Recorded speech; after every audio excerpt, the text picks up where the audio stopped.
All right, let's go ahead. Let's get this started. Mr. Wayne here. You know what day it is? It is Wednesday. It is March the 5th. It is currently 6:39 p.m. 1839. Now, a lot of things have happened this week, a lot of great things. I know in my last video I was going to give you an insight of the results that I've gotten within this last week with work, since we're using this information to apply it with where we are currently at. Not only are we using it to build New Thought Society, we're also using this to move forward in our positioning with Walmart. And I just learned that team lead is actually part of management. I didn't know that. I thought team lead was actually just being a lead in the department. Now, I don't know for sure if that's how it used to be, and they ended up just changing things throughout the years. But I just found out I'm pushing for management position. I'm definitely currently on the spotlight when it comes to my preparation for that position. The manager knows my goal. The store lead knows my goal. All the coaches know my goal. My team leads know my goal, and my team leads have been showing me more and more throughout this last week when it comes to the system, where to be thinking from when it comes to the flow of merchandise on the shelves. I'm very, very good with customer service. Of course, there's always room for improvement. But right now, that's my biggest strength. And working very, very hard, obviously, that's another strength. Making the sacrifices we need to make, that's another strength. But there's still a lot more for me to learn when it comes to the mindset that I need from working from Walmart's system. Okay, and that's going to be a learning curve. And here's another thing. Here's a total God shot, right? I just made the decision that I was going to be team lead by June. I didn't know if there were any open positions. I didn't know, there's no real guarantee that would happen from, hey, we have open positions when it comes to work. But I made that the goal. And the goal was I'm going to be team lead by June. Whether I get a position by June or not, I'm going to be team lead ready. And when I was talking to one of the coaches, and I told her that's my time frame, that's when I'm going to be team lead, she told me, lo and behold, that they have a position opening up in June. Can you believe that?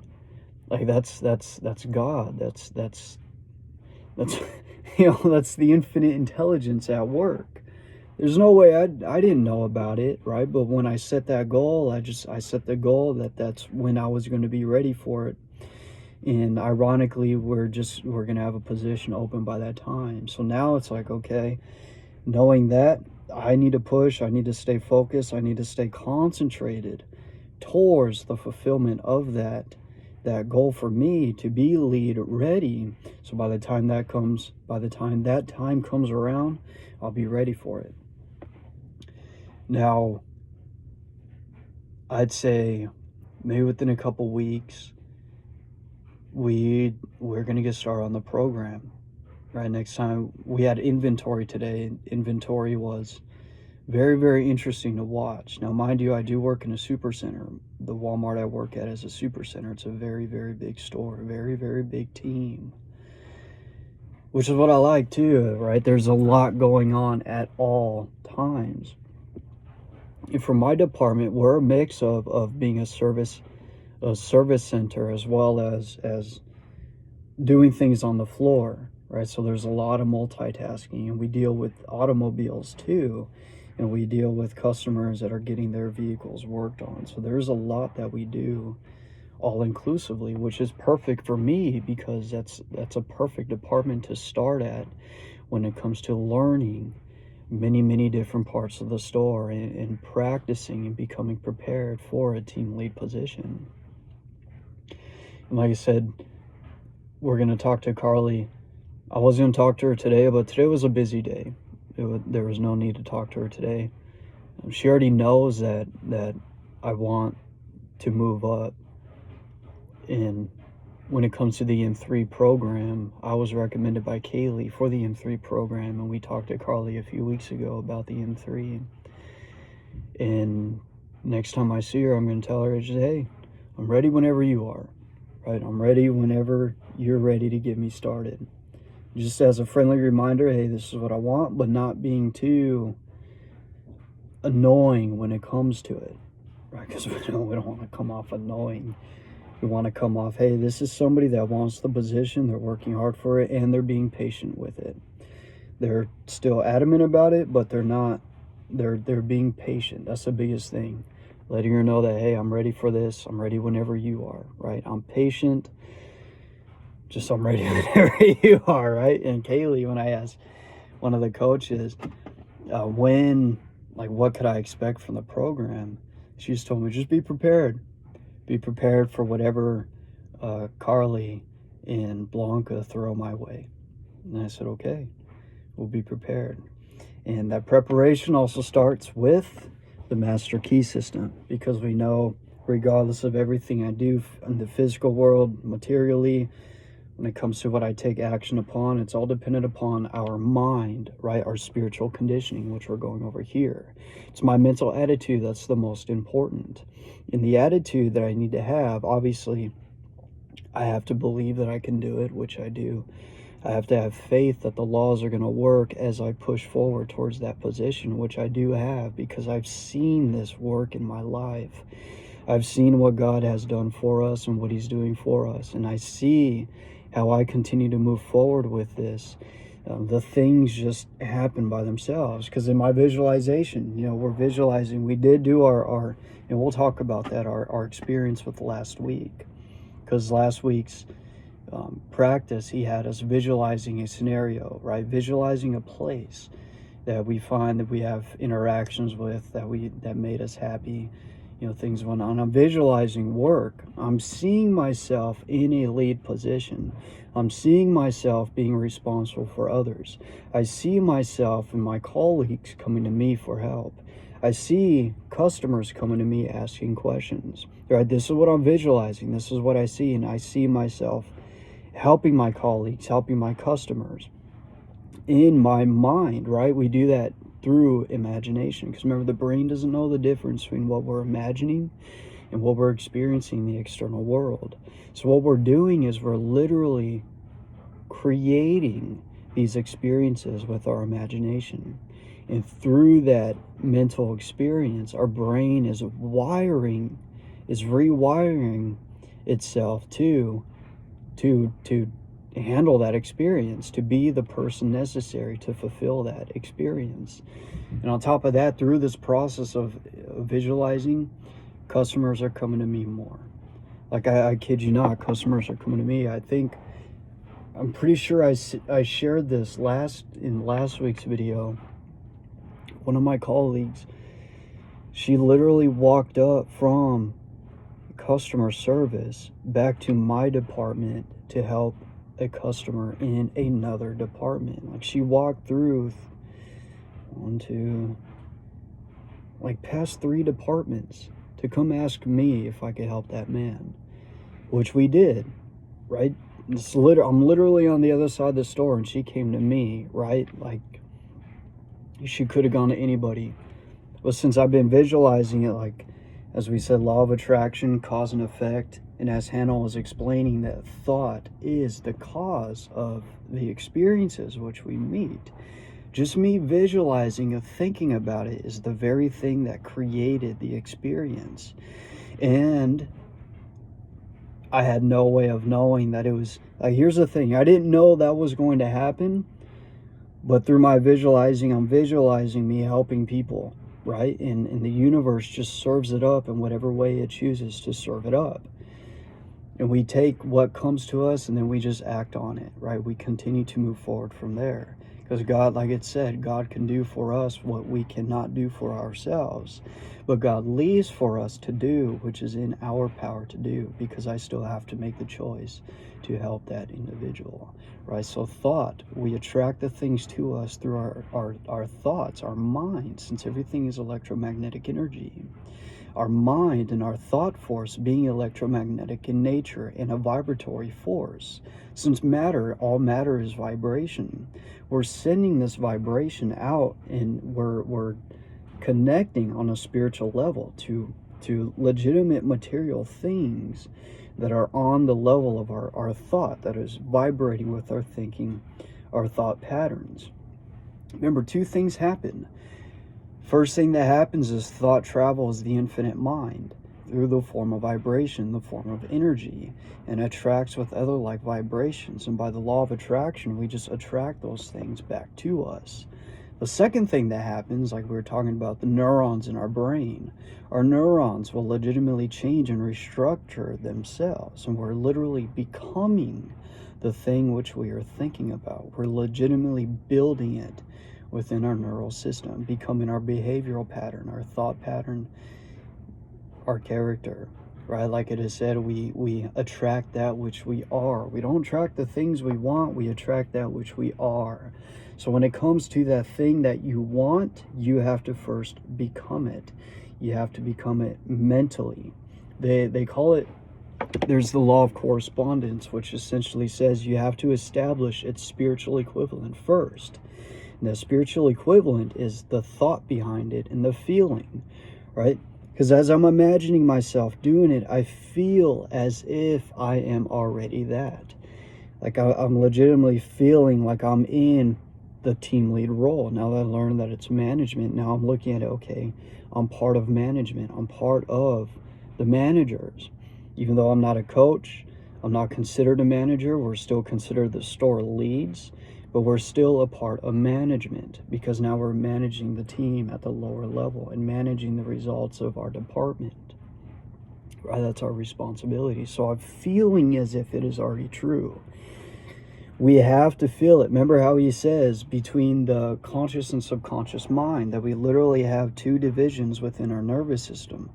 The inner division of the nervous system is the subconscious mind, and this inner division does not have contact with the external world, and it is the nervous system that is the inner nervous system that's responsible for making our hair grow, making our nails grow, right? The automated functions of the body, making our heart beat, making us breathe, right? We don't have to think about breathing. We legitimately don't have to think about doing any of these things, right? It digests our food.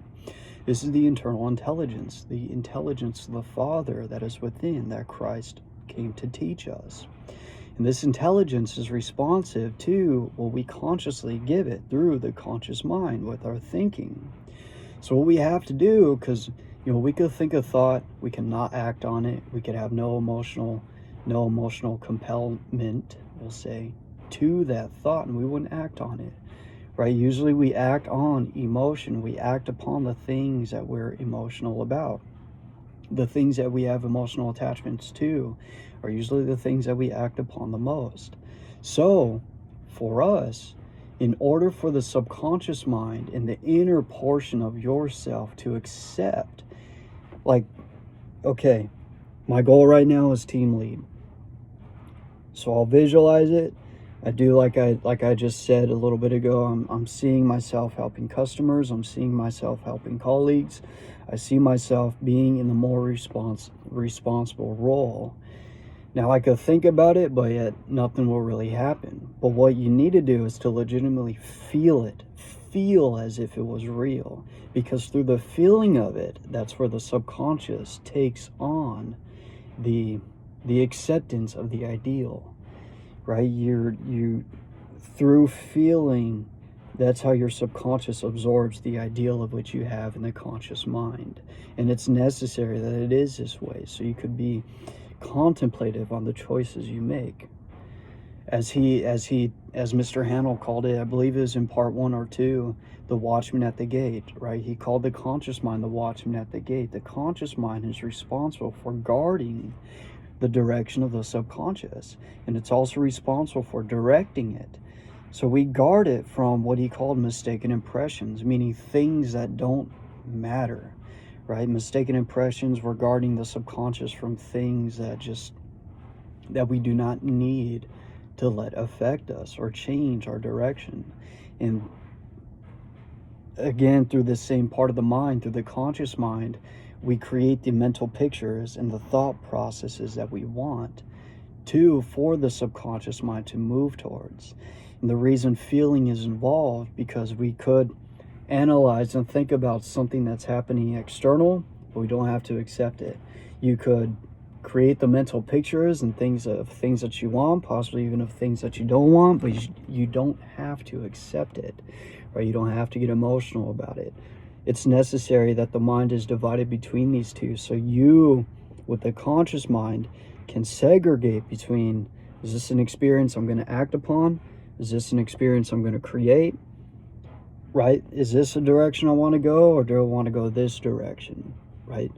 Because the direction that we accept through feeling, that's what we manifest, and that's the direction of the subconscious mind, the God within, the infinite intelligence that exists inside of us. It's in that direction that this mind will move. It's very, very interesting. It's very, very powerful too. Now, last week, like I said, he had us visualizing just a place, surroundings, and I've been using it for work. And a lot of great things have happened with work today. We just got to keep moving. We just got to keep doing. Stay focused on where we're heading. And then with building New Thought Society too, we haven't put it on hold. We haven't put it on pause. We're still doing these videos. But we did slow it down a little bit because we need to focus on getting to the next stage financially, right? I do this because I love to do this, and I believe in New Thought. I believe what it stands for. I believe there is a lot to what this movement has to offer, and being an advocate to bring this information out, I need to have the results in my life to be able to, for our people, for you, for our clients in the future, to be open to hear this information. Because not a lot of people will understand this information, but what they will understand is what they physically see. And we do live in a capitalistic society. I do consider myself a very spiritual person, but I do enjoy material things too. When I was younger, I didn't really care much about material things, but as I got older, I've learned, hey, there's nothing wrong with enjoying the aspect of the material world. I mean, as New Thought teaches anyway, the material is one half of life. It is a part of life. And denying anything material or not, I don't want to use the word materialistic, but if you're completely denying matter, you're only living one aspect of life, for matter is the covering of spirit. Remember, the matter is how spirit manifests in individual form and becomes something that's seemingly separate. We're all connected by the spiritual mind of the universe, and this conscious living essence is the basis of all matter, and it fills all of so-called empty space. There's no such thing as empty space. It's filled with a infinite wisdom and infinite intelligence and infinite mental substance, and this substance is the mind of God. It's filled with the intelligence of God, which Jesus told us is the Father mind, the Father God, the Father power, which brought all material things in existence. And we know that, hey, matter is of God, is an expression of God. It is God's way of expressing itself in a form. So if you're not accepting matter, or if you're denying that, you're denying one aspect of the universal mind, one aspect of reality. And we know we cannot live a full and happy life in all areas of life if we're denying one portion of it. And I had to learn that. And I've learned that, and I've had a lot of great quality experiences and memories through material, through spirituality, through material as well, both of them. Right, I love my car. I'm very fortunate to have the vehicle that I have. I absolutely love it. Now, we could talk about not being attached to things, all that spiritual stuff. But for me personally, I love my vehicle, and I would love to have it for the rest of my life and do some upgrades on it sometime in the future. And if something happened to this one, I'll get another one that's exactly the same, right? Because that's what I want. Now, that being said, meditation is definitely beginning easier. I feel like after about 10 minutes in, my mind really steps into being in that quiet state, and I get so deep into meditating, into consciousness. And there's a certain point, like right now God is with us, there's a certain point, it's like you could see the fabric of the universe. You can see the infinite, this infinite intelligence, this fluidic conscious substance. Like, it's hard to explain. Like, you have to experience it. It's like you can see this mind that you're living in. You can see, you could see the fluid. All right, like I meditate with Peace Lily, which she's getting big, by the way. Like, she's blooming. She got another little bloom right here. She's blooming right here up top. She's getting tall. I think when I got her, she's probably not even this tall, but she was around this point, right? It's been like three weeks, close to a month. I told you she's going through the Master Key system with us, and she's gonna grow big and strong. As long as I continue to give her the water and the sunlight she needs, she's already gonna need another pot of soil soon, a bigger one, so she can continue to grow bigger.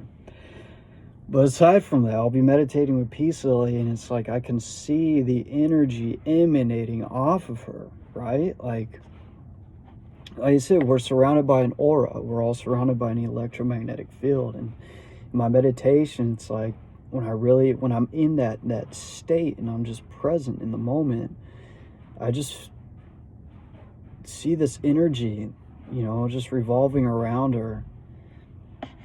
And like I said, like, you can see the energy permeating all of space. It's a very powerful thing, very, very powerful thing. And through that experience and understanding, it's everything that's being taught here, you can see its reality. Like, it is simply through our thinking. Even Earl Nightingale says the biggest secret that has been found through his time was that a man can alter his life by altering his attitude of mind. All he has to do is change his mental attitude, and by the law of correspondence, after this interchange, because remember, when it comes to the law of correspondence, law of attraction, establishing that spiritual equivalent first. That spiritual equivalent is within. Remember, it's the world within, the world of thoughts and emotions. Establishing that equivalent internally becomes our mental attitude, and our habitual mental attitude is the thoughts that we act upon most of the time. It's the thinking that becomes subconscious, and we just act on those things. We act on those behaviors subconsciously, right? It moves out of the realm of the conscious and into the subconscious mind. So simply, and I see this is happening in my life in real time when it comes to my work. And it's even happening for this. More and more people are watching this. One of my well, he's not a coworker. He works for a different company, but he works in the Walmart store. He's watched my videos. Very great man. Very, very great man. I have many coworkers that have subscribed to us, and they've listened to what we've put out so far. We know this is still a very beginning, and there's still so much more to move forward with when it comes to the spirit of New Thought and like what New Thought really is. And I was telling another colleague, because right now we understand the spirit of this movement, what it stands for, but we're still in the process of seeing the body of it. Right, once I see the full picture in the body, remember, I know I was explaining it in one of my vlogs that it's a puzzle. We're putting a puzzle piece together, because there are hundreds of books written on New Thought, and hundreds of authors, many authors, and they all say something a little bit different from what the movement is. So it's going through all of that, pulling the best out of what New Thought is. So I could see the bigger picture, see the body of it. Once we see the body, then we could bring the body of it to you along with the spirit and what it stands for and what it means and where it's going. Because New Thought is mainly a movement that happened in books. You have to be a reader to really know about it. And there's not much on it today. And our goal with it is to bring it through all the phases it went through in the past, to bring it to where it is now, and then move forward from there. And I see New Thought Society really becoming something big once we reach that point. Well, that point may take a very, very, very long time. In the meantime, until we reach that point, like I said, we're moving forward with what we currently have, so we can still earn our living, be of service to our society, help our people, and help ourselves too, ultimately, in becoming a bigger, a better, stronger version of ourselves. And when I say that, the majority of that is spiritual. Be bigger spiritually. Because physically, you know, we're all right. We're not the biggest dude. We're not the tallest dude. But none of that, it is what it is, right? The size is here. The size is here. This is the most important. You know, we still have a lot of physical gains to do. Well, so we're not doing too bad right now. We measured our arms the other day after a pump. You gotta keep that in mind. It was after a pump. We were 15 inches and 3/4, so a quarter away from 16-inch arms, which isn't bad at all. You know, not the biggest arms on the block, but it shows that, hey, we do put in a lot of work when it comes to our physical fitness. And the results, just got to keep doing, keep eating, keep resting, and just keep going. Anyway, let's go ahead and get started with part 6. So, introduction, part 6. It is my privilege to enclose part 6. This part will give you an excellent understanding of the most wonderful piece of mechanism which has ever been created. Now, ironically, we are talking about the human brain. We opened this video with the human brain, and this part is ultimately about our brain, because our brain is malleable, it's moldable, and through the simple act of changing our thoughts, the simple act of consciously focusing and concentrating on a goal, our brain, the structure of our brain changes. And we'll go through more of that right now. A mechanism whereby you may create for yourself health, strength, success, prosperity, or any other condition which you desire. Necessities are demands, and demands create action, and actions bring about results. The process of evolution is constantly building our tomorrows out of our todays. Individual development, like universal development, must be gradual with an ever-increasing capacity and volume. Now, that gradual process, like he's saying, individual development must be gradual. We have to gradually increase ourselves, advance ourselves within a specific area. He's saying it must be gradual with an ever-increasing capacity and volume. And again, this is where the power of the subconscious mind comes in. Because when we consciously focus on something, okay, we focus on it, eventually it becomes automatic. We're able to do it without thinking about it. Now, remember the words he used before. He says, once it becomes subconscious, doesn't mean the intelligence of the action is gone. The action is still very, very intelligent. And we could take that action without thinking about it at all. Now, this is necessary for ever expanding growth, right? For our consistent growth. And this happens so our conscious mind could then focus on the next step, the next level that we need to get to. And through that focus, once we reach that point, we master it, become subconscious. Now we can focus on the next point. We're still doing this part just as intelligently as we did when we were conscious of it, being conscious of it.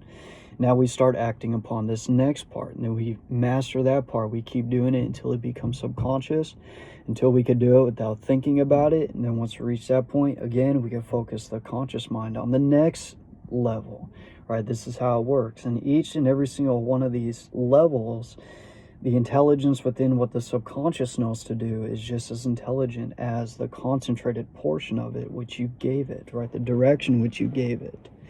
It says, the knowledge that if we infringe upon the rights of others, we become moral thorns and find ourselves entangled at every turn of the road, should be an indication that success is contingent upon the highest moral ideal, which is, quote, the greatest good to the greatest number, end quote. Now he's saying right here, now I know this to be true myself too. Those that want knowledge, they're the ones that you will find, right? Those are the ones that you need to work with. Those that don't, those are the ones that you just need to leave alone. And I think there is even if I remember correctly, there's a verse in the Bible that talks about it too. I don't remember who it's from. He says, do not cast wisdom or your pearls upon swine, right? Cast your wisdom upon those that are seeking wisdom. Because if we're trying to give wisdom to somebody that doesn't want it, we're infringing upon their rights as an individual, right? It has to be something that somebody wants. It says we become moral thorns. If we do that, we become moral thorns. And we find ourselves entangled at every turn of the road. Now, what he means right here when it says should be an indication that success is contingent upon the highest moral ideal. So we have to have a high moral standard in operating from a high moral viewpoint. So the decisions we make and the thoughts we think will be existent from a higher intellectual, it's ultimately intellectual, a spiritual level. And that will also in turn increase our dealings with people. It'll increase the quality in how we deal with people as well as situations and circumstances. Then what he means right here, he says the greatest good to the greatest number. He's using the greatest good to the greatest number as synonymous for these, the ones that want wisdom, they are the greatest good, right? Indication that success is contingent upon the highest moral ideal, which is the greatest good to the greatest number. If you want to look at it as like a hierarchy type image, so we picture a hierarchy. At the top of the hierarchy exists the ones that have the greatest good, right? They would be known as the greatest portion on the hierarchy of whatever pyramid, because they are the ones that are living from the highest moral standpoints, viewpoints. Aspiration, desire, and harmonious relations constantly and persistently maintained will accomplish results. Concentrated effort. The greatest hindrance is erroneous and fixed ideas. Because remember, we grow. We have to continue to grow, and we have to always keep and maintain an open mind in order for that continuous growth process to happen. Because the minute we think we know everything, that's when we stop growing. The mind becomes closed because we know it all, right? We know it all. If you take on the attitude that you know it all, you are literally shutting the portion of your mind off that is open to learning new things. And we don't want to do that. We can't do that because you'll get stuck in one position in your life. Remember, our results and our accomplishments are dependent upon the attitude of mind and the expansion of personal consciousness. To be in tune with eternal truth, we must possess poise and harmony within. Now, poise is calmness. We must be calm. In order to receive intelligence, the receiver must be in tune with the transmitter. Thought is a product of mind, and mind is creative. But this does not mean that the universal will change its modus operandi to suit us or our ideas, but it does mean that we can come into harmonious relationship with the universal. And when we have accomplished this, we may ask anything to which we are entitled, and the way will be made plain. See, in everything I'm sharing when it comes to work, this is exactly what's happening to me. What you do what he's saying there is that the infinite mind, God, the principles of the universe, these universal laws, they're principles, they're set by this higher intelligence. And this higher intelligence will not change the way it works to suit our needs. Okay, so what we have to do is to bring ourselves into conscious congruence, conscious unity. Remember, it's in consciousness that we take possession of this. We have to become aware of these forces, these spiritual principles, in order to really to grasp it, to obtain it. It's a mental process. So he's saying we have to bring ourselves into harmony with this higher power in order for it to really truly work and manifest the greatest things in our lives, for us to bring about greatness within our lives. It is due by our unity with the Father. And once this equivalent is established, anything that we want, that we're entitled to, the way is made plain for us. So that's the end of the introduction. Let's get started with the part. So part 6. The universal mind is so wonderful that it is difficult to understand its utilitarian powers and possibilities and its unlimited producing effects. We have found that this mind is not only all intelligence, but all substance. And we were just talking about that in the opening of this video. Matter, right? All matter is an expression and is part of the infinite mind. That is why if you're denying the existence of matter, you're denying one aspect of our reality. And if you're not engaging or in gratitude or in appreciation for the material things of which you have, you're not going to be 100% satisfied with the things that you have in your life. How, then, is it to be differentiated in form? How are we to secure the effect which we desire? So what he said here, since this mind is all substance and this mind is all intelligence, how is it that we are going to be able to differentiate how this intelligence manifests in its form through us? Right? He's talking specifically about us. So he says, ask any electrician what the effect of electricity will be, and he will reply that, quote, electricity is a form of motion, and its effect will depend upon the mechanism to which it is attached, end quote. Upon this mechanism will depend whether we shall have heat, light, power, music, or any of the other marvelous demonstrations of power to which this vital energy has been harnessed. So what he is saying here, right? Electricity is electricity. The way this electricity manifests in form is dependent upon the mechanism, I'm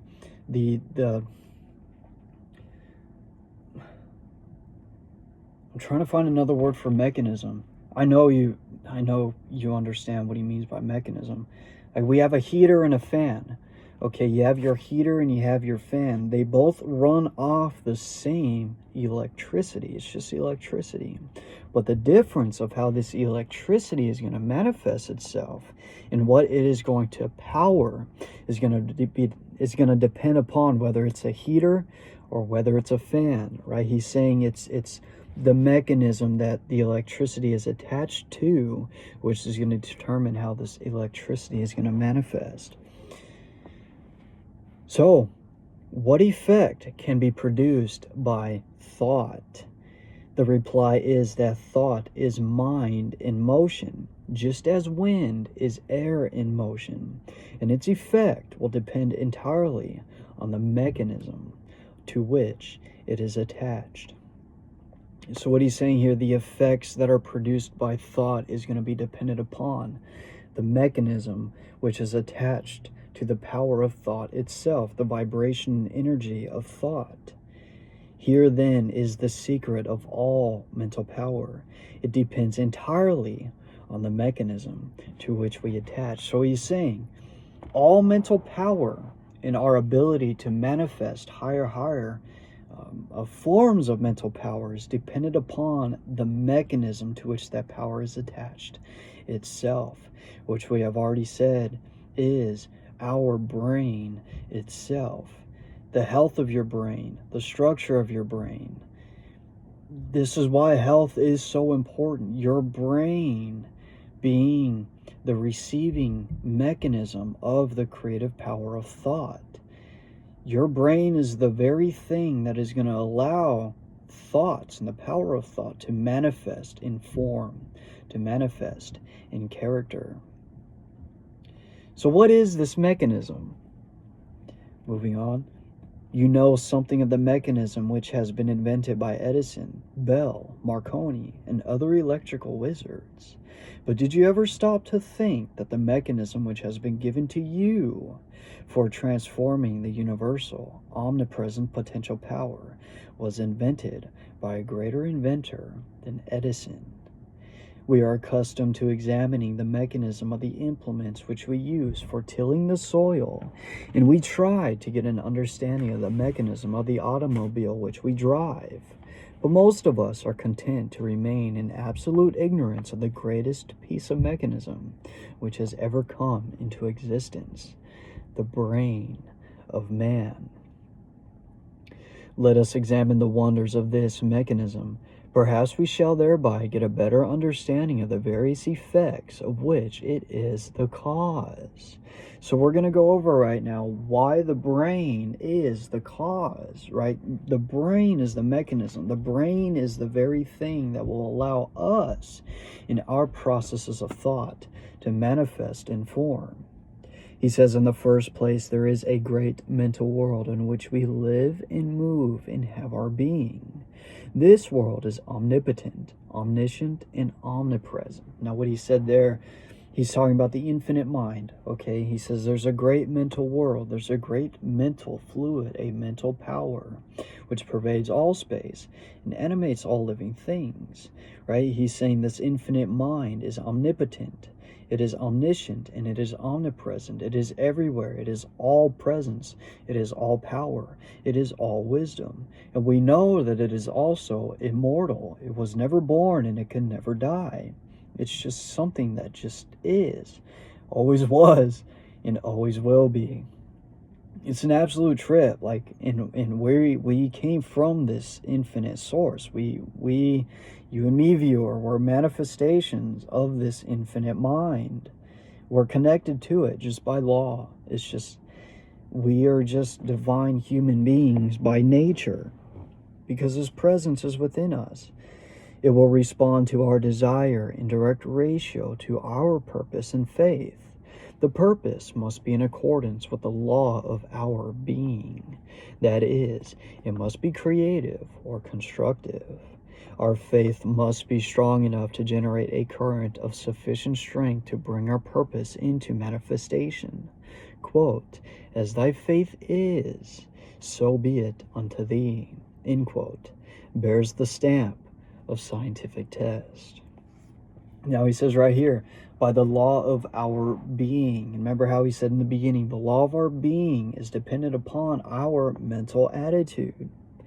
The purpose must be in accordance with the law of our being, and it will respond to our desire in direct ratio to our purpose and faith, right? It'll respond to our knowledge and our ability to have the vision of what it is that we want, to be able to concentrate on that vision with purpose and faith.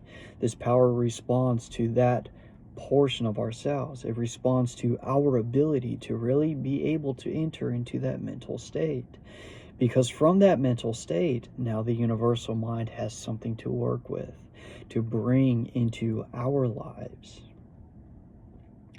The effects which are produced in the world without are the result of the action and reaction of the individual upon the universal.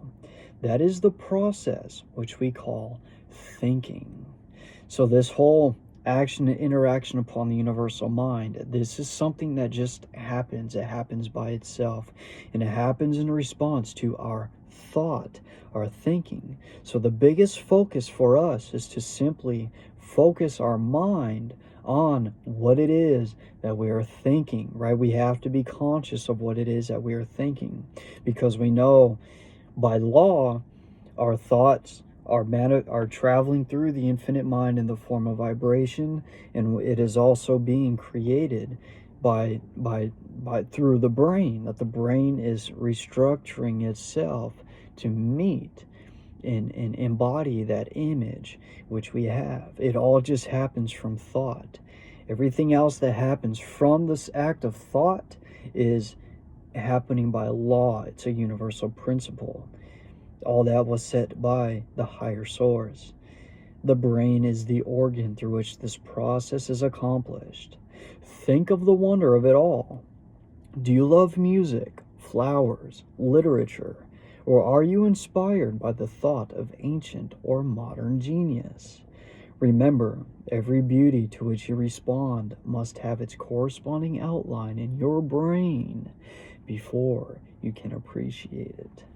So he's saying, in order for you to really appreciate the things in life, you have to have a mental correspondence. You have to have a brain structure that will respond to its beauty. Because in order to really appreciate anything that the universal mind has brought into existence, you have to have that mental equivalent. You have to have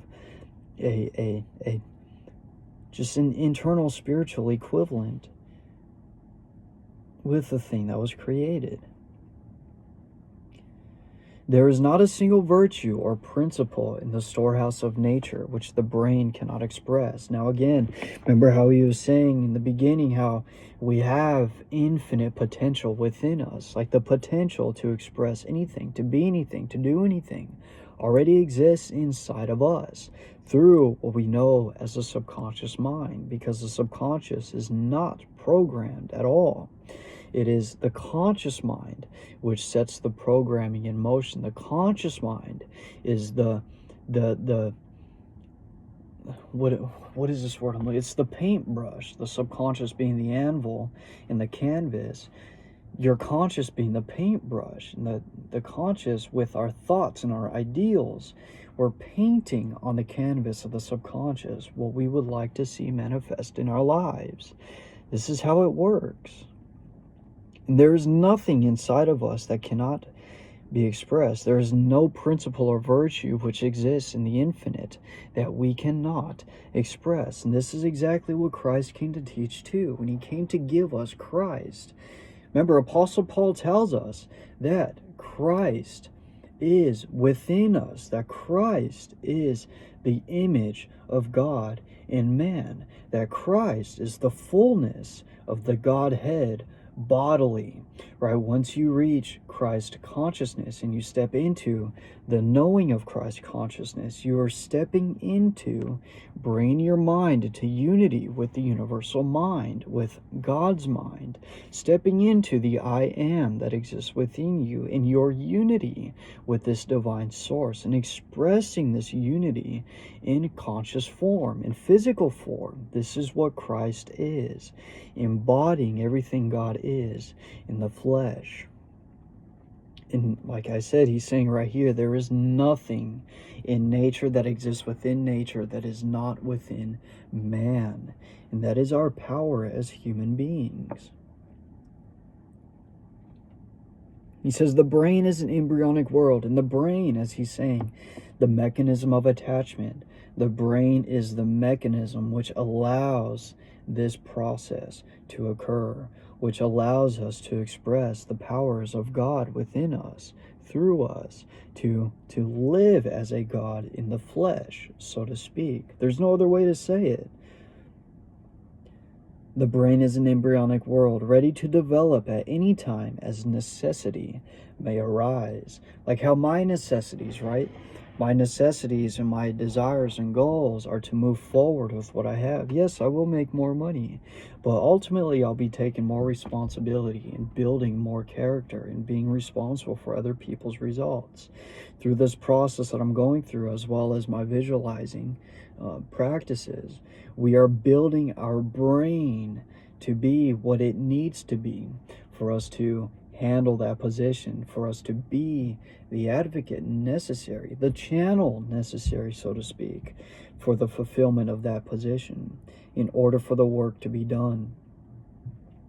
If you can comprehend that this is a scientific truth and one of the wonderful laws of nature, it will be easier for you to get an understanding of the mechanism by which these extraordinary results are being accomplished.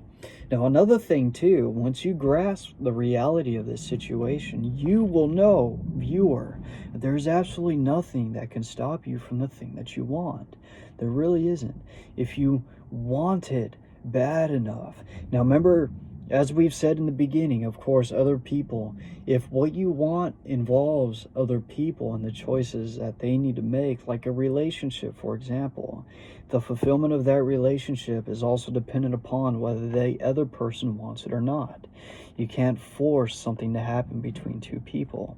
But when it comes to what you want for yourself, right, something you want for yourself that is within your control, that does not need somebody else's permission for you to have.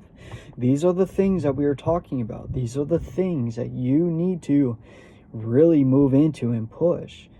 These are the things that you know, hey, I can have it if I want it bad enough, if I'm willing to concentrate my mind. Remember, there's a mental discipline involved in it.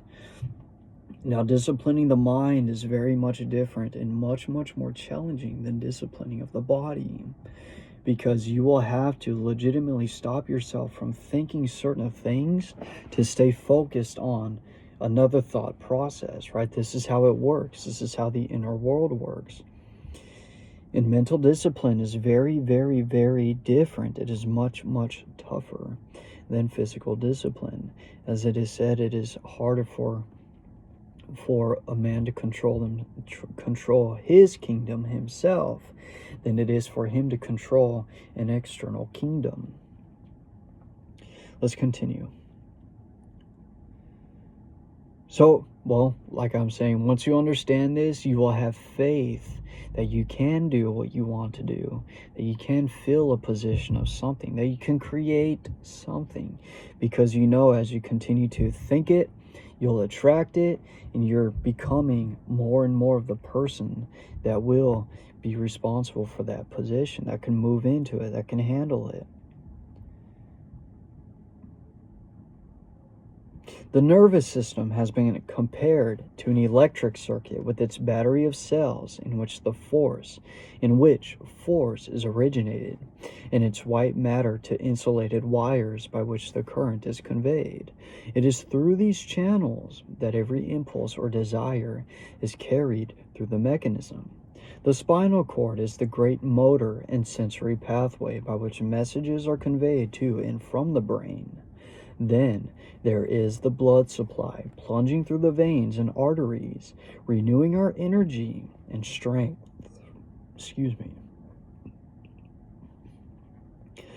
The perfectly arranged structure upon which the entire physical body rests.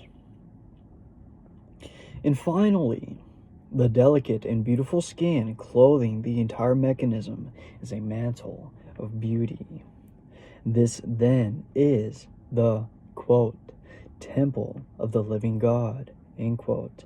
In the individual I, remember we're talking about the letter I, the individual I is given control, which is consciousness itself. So remember, as we were talking about, right, let's say my hands, right? What am I saying there? I'm saying my hands. These are my hands. My is implying something that belongs to something, right? My hands, when I look at my body, I am perceiving my body from the viewpoint of this conscious area. I'm perceiving all of life from this mental center, the center of consciousness, the center of awareness. My legs, my body, my clothes, these all indicate something that belong to something else. And this something else is the I. This something else is consciousness itself. For the I am is the name given to this power of consciousness itself. In consciousness, the I is given control over the temple of the living God. Remember, as Christ said, it is not I that doeth the work, it is the Father within me. He doeth the work. It is the power within that we are connected to. I and the Father are one. Remember how Abel Allen said in the Message of New Thought, I and the Father are one is the supreme purpose of New Thought itself, to bring the real teachings of Christ to light, to gladden the Western world. That is from Abel Allen. If you haven't gone through the Message of New Thought yet, I strongly, strongly encourage you to. So, I am given control over the movements of the body and over the direction of what this body is going to create. And upon his understanding of the mechanism which is within his control will the result depend. Remember, our results are dependent upon what we know, right? Our mental attitude is dependent upon how much we know about a specific subject. So we need to gain more and more understanding about this power which we're connected to, this power of which we are. We have to take hold of its reality mentally in order for us to really truly step into creating what we want, the things that we want, conscientiously.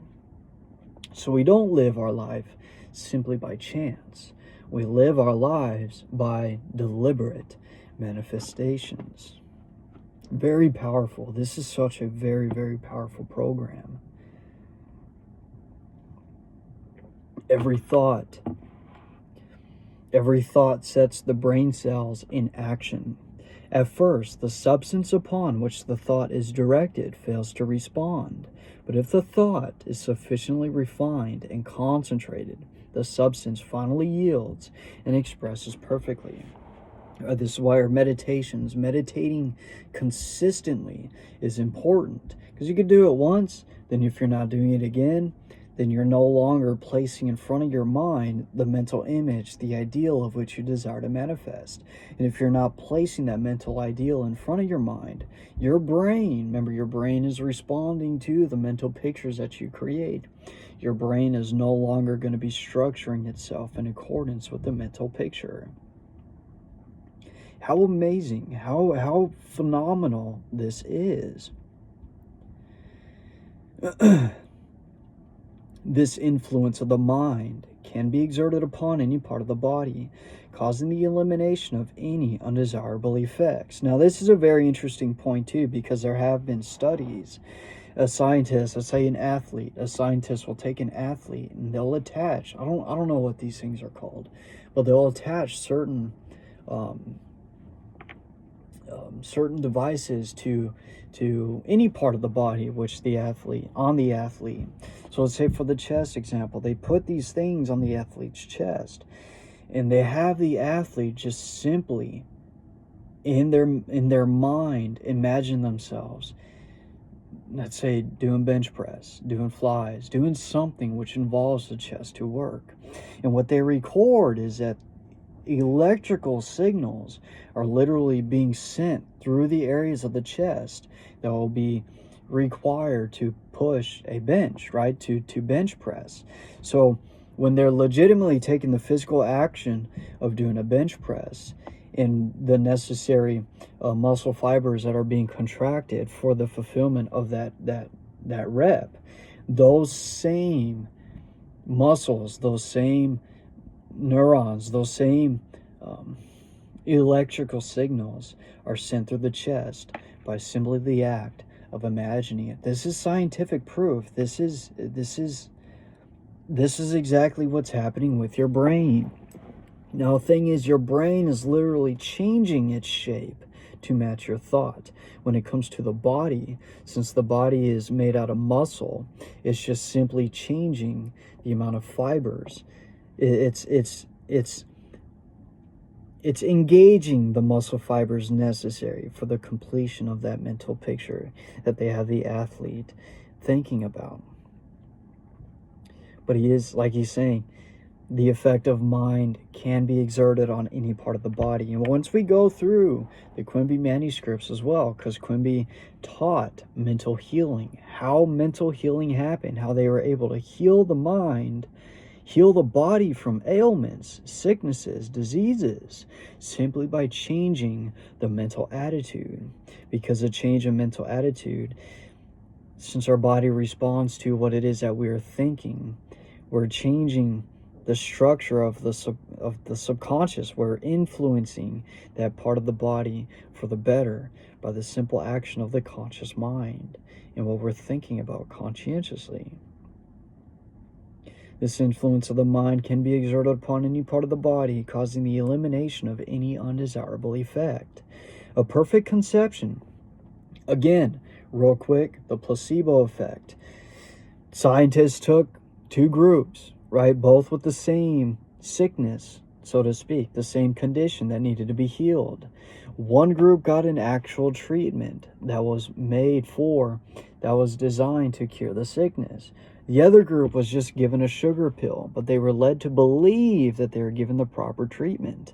And both groups got better, right? And that shows that even from this sugar pill, the very power of belief alone is what made the person heal, is what got the person cured.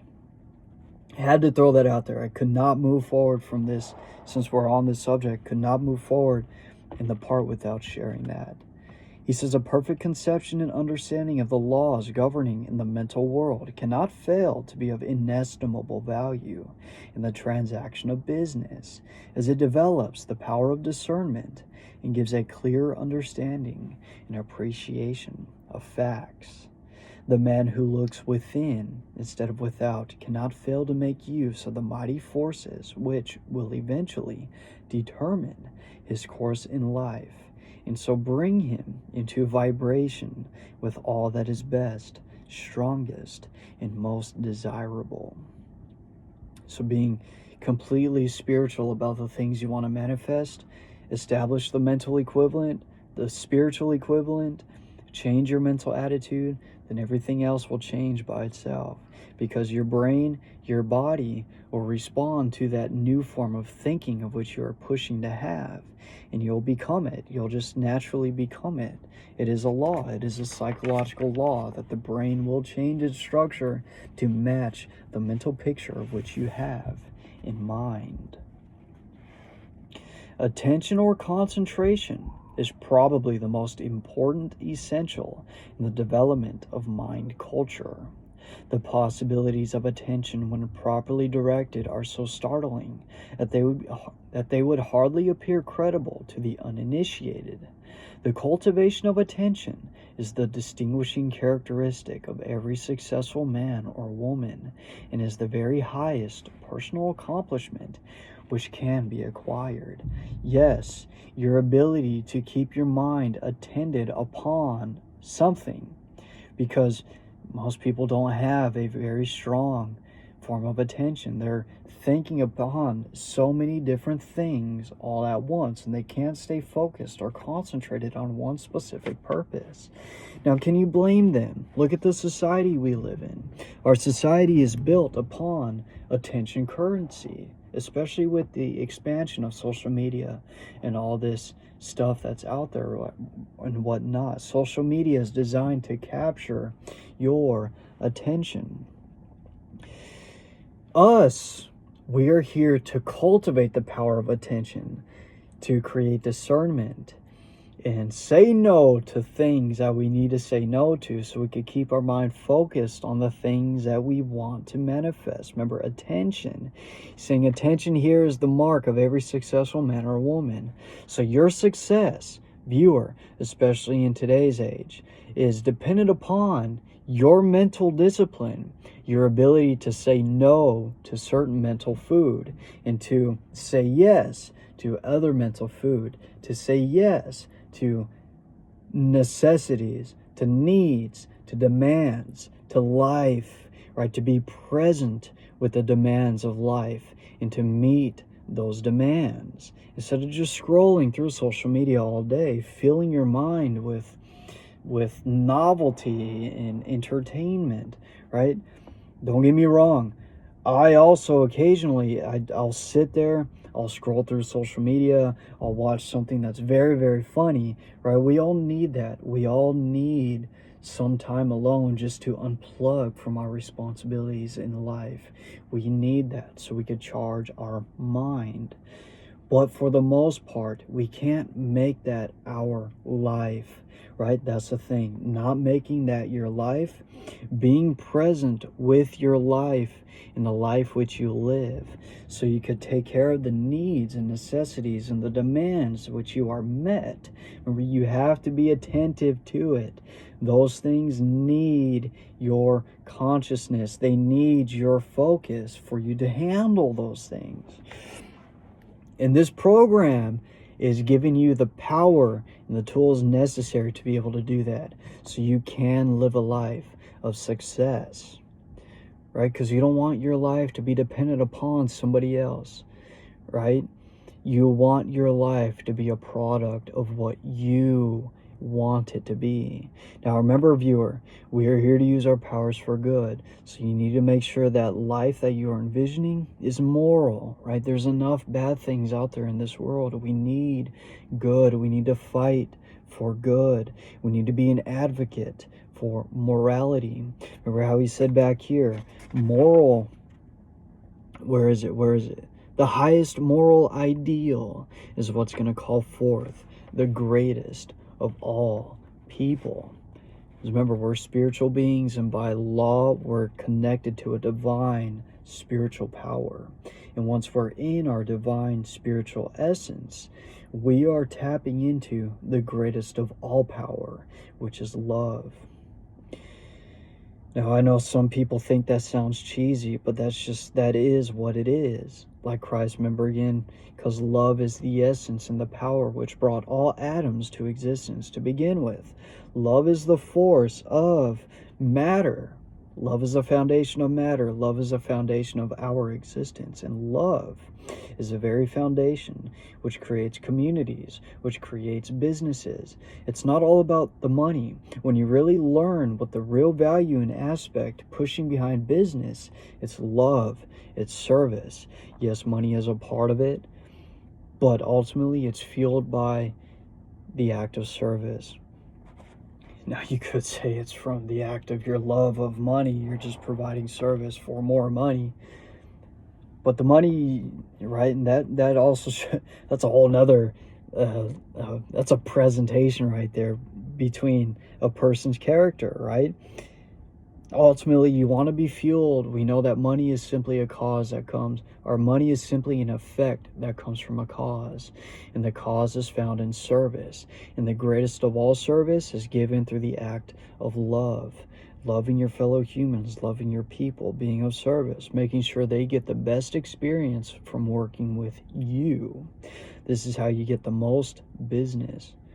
So even business itself is dependent upon the law of love, the greatest of all businesses out there anyway. The power of attention can be more readily understood by comparing it with a magnifying glass in which the rays of sunlight are focused.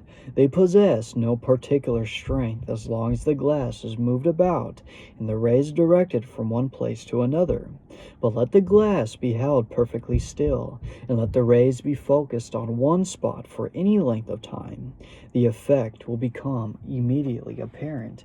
And we know this if we took a sheet of paper and we took a magnifying glass and focused that ray of sunlight on one specific part of the paper for a certain period of time. That paper will catch on fire because the rays are focused. If you take it and you just continuously move the magnifying glass over the sheet of paper, the sun rays, the rays of the sun are not being concentrated, and that sheet of paper will not catch fire. That same analogy is attached to the results which you have in your life, viewer. Remember, he's saying we cannot, it's, as we were talking about earlier, since life is consciousness and is dependent, our results are dependent upon our focus and our mental attitude. If we're moving our focus from one thing to another all the time, we're not going to be establishing the results that we want. Again, this is why it is so important that we have to know what it is that we want, because our mind, with creating that image that we want, We are focusing our mental forces, our mental powers upon that one specific task. And that focus is equivalent to focusing the rays of the sun upon a specific, on that part of the paper. Through focus, that paper will catch on fire. Through focus of your attention on the achievement of a goal, you will be on fire, so to speak. You'll be burning a hole through your goals. You'll be manifesting those goals very, very quickly. Right? If there's a wall between you and what you want, if there's a sheet of paper between you and what you want, your focus on the thing that you want will burn a hole through that paper and you will get the thing that you want. If there's a wall, as it is said about a river, it is not the most powerful river that breaks through the rock. It is the one that is concentrated, the one that is refined, which breaks through the rock. Concentrate and refine your attention towards the object of which you want, and ultimately there can be nothing that will stop you. Only you can stop you by changing your focus on something else. So, with the power of thought, let power be dissipated by scattering the thought from one object to another, and no result is apparent. But focus is power through attention or concentration on any single purpose for any length of time, and nothing becomes impossible. Absolutely nothing, viewer, will become impossible. A very simple remedy for a very complex situation, some will say. All right, try it. You who have had no experience in concentrating the thought on a definite purpose or object, choose any object and concentrate your attention on it for a definite purpose for even 10 minutes. You cannot do it. The mind will wander a dozen times, and it will be necessary to bring it back to the original purpose. And each time, the effect will have been lost. And at the end of the 10 minutes, nothing will have been gained, because you have not been able to hold your thought steadily to the purpose. Now, viewer, again, what he's saying here, he's speaking for those of you that are watching this that have not engaged yourself in this program, that have not initiated yourself in going through this program. For those of us that have been going through it, that have been focusing our mind for 4 to 5 days out of the week for 30 minutes every day, we will be much better off. Remember, all the way up to this point, all the way up from part 5, remember, we're tilling the mind, we're tilling the soil of the mind. We're pulling the weeds out. We're pulling the thoughts out that we don't want. We're pulling the train of thought, so to speak. We're pulling ways of thinking which we don't want. We're pulling that out of the mind. We're tilling the soil of our mind so we could plant the seeds of the thoughts which we want. We could plant the seeds of the life which we want to manifest. Remember, that's what this program is doing. And if you've been following this program along with me, you should already be at the point of being able to focus on the very thing of which you want. Because if you have been engaged in it, you will be led away from distractions. You'll be led away from things that don't matter. Because remember, you're focusing your mind on the things that you want. And you're being pulled, you're letting go. I see this happening for me naturally. Like, I'm naturally letting go of certain things to focus more on these things. And developing higher forms of concentration, because especially with my position that I'm moving into, I need to have higher levels of concentration, because I will be responsible for higher things. I'll be responsible for the results of my people. It is, however, through attention that you will finally be able to overcome obstacles of any kind that appear in your path onward and upward. And the only way to acquire this wonderful power is by practice. Remember, by applying it through our meditations. Practice makes perfect, in this as in anything else. In order to cultivate the power of attention, bring a photograph with you to the same seat in the same room, in the same position as heretofore. Examine it closely at least 10 minutes. At least 10 minutes. Note the expression of the eyes, the form of the features, the clothing, the way the hair is arranged. In fact, note every detail shown on the photograph carefully. Now cover it and close your eyes. Try to see it mentally. If you can see every detail perfectly and can form a good mental image of the photograph, you are to be congratulated. If not, repeat the process until you can. So for our practice this week, viewer, we need to take a photograph, whatever photograph you want. I'll probably end up just using my candle or maybe using my phone background because it's Saint Michael, right? Saint Michael's one of my last names. He's also my favorite angel. Now, he's also in my background for my phone. So we're going to use Saint Michael. We're going to vividly examine every detail that's in this picture. And after examining the detail, he said, give it 10 minutes, right? So we'll be looking at it 10 minutes, looking at every detail. And after that 10 minutes, we're going to close our eyes and we're going to try to visualize it mentally. See this picture as vivid and detailed as possible in our imagination to make it as equivalent as possible from how the picture is materially. He says by this, right, we're developing mental power by doing this. We're developing our ability to use our imagination to formulate the mental pictures that we want. This obviously is that mental power, the ability to do that mentally is obviously going to help you in manifesting that ideal which you have. This step is simply for the purpose of preparing the soil. Next week, we shall be ready to sow the seed. It is by such exercises as these that you will finally be able to control your mental moods, your attitude, your consciousness.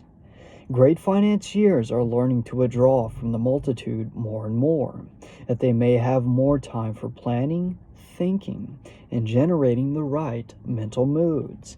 Remember, that's their main goal. Their main goal is always being in the right mental mood by having the right mental attitude, the attitude that is necessary and essential for success. Successful businessmen are constantly demonstrating the fact that it pays to keep in touch with the thought of other successful businessmen. Notice how he's saying with the thought of other successful businessmen. He's talking about the mindset. They make it apparent, successful people make it apparent to stay connected to other people in successful frames of mind. A single idea may be worth millions of dollars. And these ideas can only come to those who are receptive, who are prepared to receive them, who are in a successful frame of mind, which we know this as the money consciousness. Once you establish the money consciousness, the money will come because through attraction. And since we live in a universe filled with an infinite variety of thoughts, once you establish a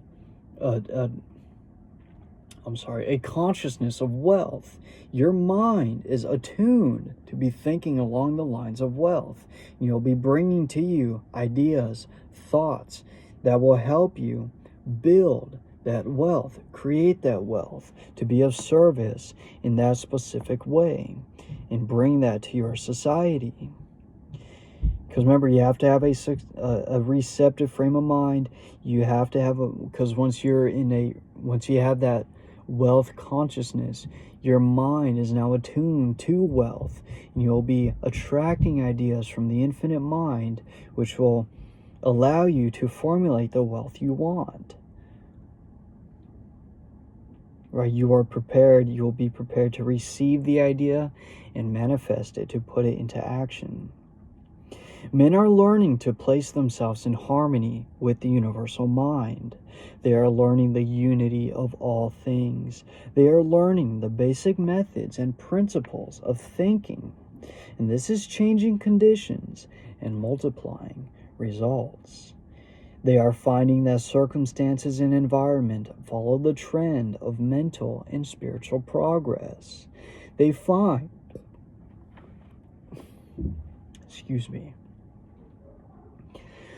they find that growth follows knowledge, action follows inspiration, opportunity follows perception.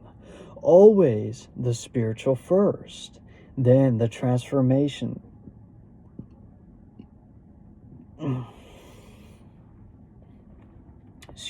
Sorry.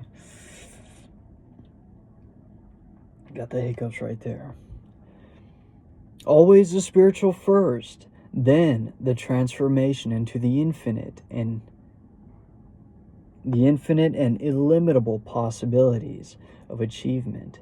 Illimitable and infinite. There's no limit. As the individual is but the channel for the differentiation of the universal, these possibilities are necessarily inexhaustible. Since we are one and connected with God, in God everything exists within God, that means everything also exists within us in the form of which it can be expressed as an idea. Thought is the process by which we may absorb the spirit of power and hold the result in our inner consciousness until it becomes a part of our ordinary consciousness. Yes, until it becomes subconscious. The method of accomplishing this result by the persistent practice of a few fundamental principles, as explained in this system, is the master key, which unlocks the storehouse of universal truth. The two great sources of human suffering at present are bodily disease and mental anxiety. These may be readily traced to the infringement of some natural law. Knowing with what's happening in the world today, especially with the presence of our Federal Reserve, and the fact that America is not using we're not using our own currency, we're using a central bank's currency. That means that our money is owned by somebody else, and we borrowed it from them, and we have to pay them back with interest, paying them back with something that we can never pay them back with, right? Debt can never truly be paid off because we're paying interest on something that was created out of nothing. A lot of people don't know this, so we could add to this today. Yes, bodily disease is still one of the main things that we've that we face today.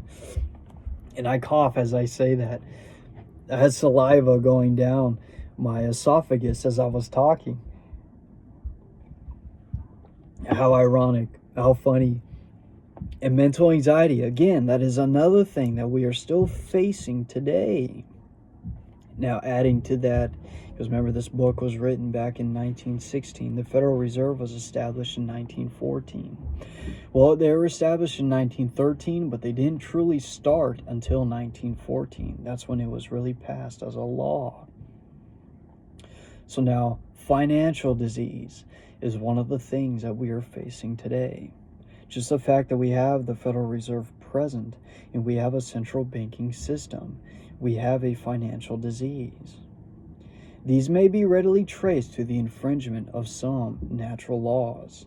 This is, no doubt, owing to the fact that so far knowledge has largely remained partial, but the clouds of darkness which have accumulated through long ages are beginning to roll away, and with them many of the miseries that attend imperfect information. You know, it's very interesting he ends that part with that, because we know we are in the age of Aquarius today, the age of information.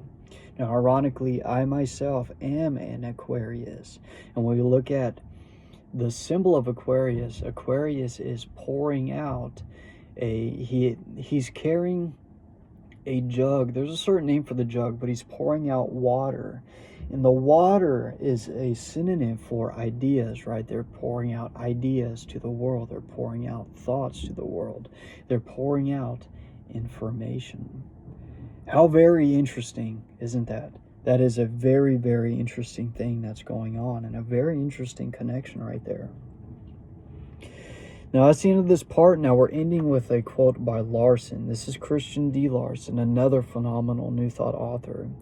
So he says, and I quote, that a man can change himself, improve himself, recreate himself, control his environment, and master his own destiny is the conclusion of every mind who is wide awake to the power of right thought in constructive action. End quote. Very, very powerful quote by Mr. Larson. He's also one of the authors we're going to be putting out for you guys, and my girls, ladies and gentlemen, my brothers and sisters. There's a lot of information that needs to be put out. Lots of authors, lots of great things that need to be shared. But in the meantime, we'll work with where we're at. So that is the end of this part. Again, for this week, our practice, so we could cultivate and strengthen our power of imaging. We are going to be using our St. Michael picture on our St. Michael candle. And we're going to, for 10 minutes, we're going to focus on all the details of the picture. After 10 minutes, we're going to close our eyes and we're going to try to see these details mentally. And be as detailed as possible mentally, so we can mentally picture it in exact congruence with the picture itself. So with that being said, we're going to go ahead and end it right here. Mr. Wayne needs to eat, and we need to take our shoes off. We still have our shoes on. Lots and lots of walking that we do. And that being said, I love you. I will see you next week. We have our 4 to 5 days, and I'll be back with some more results next Wednesday.